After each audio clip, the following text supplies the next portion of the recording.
بسم اللہ الرحمن الرحیم۔ برادران اسلام، ہمارا ربیع الاول کے مہینے میں ہے۔ اسلامی سال کا یہ تیسرا مہینہ ہے۔ یہ وہ مہینہ ہے جس میں آپ صلی اللہ علیہ وسلم کی یعنی آخری نبی آقا نامدار احمد مجتبیٰ محمد مصطفیٰ صلی اللہ علیہ وسلم کی ولادت اور آپ کی وفات دونوں کا تعلق اس مہینے سے ہے، اور دونوں بڑے واقعات اسی مہینے میں پیش آئے۔ ہم یقیناً اللہ کے رسول صلی اللہ علیہ وسلم کے خاتم الانبیاء ہونے پر یقین رکھتے ہیں، ایمان رکھتے ہیں، اور ہمارا عقیدہ ہے یہ، اور ہم اللہ کے رسول سے محبت کرنے والے ہیں، ہم عاشقان رسول ہیں، ہم محبان رسول میں ہیں۔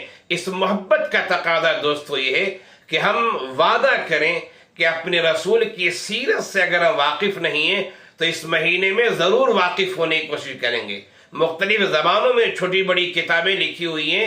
آپ یہ وعدہ کریں، عہد کریں کہ ہمیں اس مہینے میں، ربیع الاول کے مہینے میں، سیرت کی چھوٹی یا بڑی ایک کتاب ضرور پڑھنی ہے، تاکہ اپنے آقا کے، اپنے رسول کے اور خاتم الانبیاء المرسلین کی بنیادی سیرت سے کم از کم ہم واقف ہو سکیں، تاکہ ہمارے لیے عمل کرنا آسان ہو سکے اور محبت میں اور عشق میں مزید اضافہ ہو سکے۔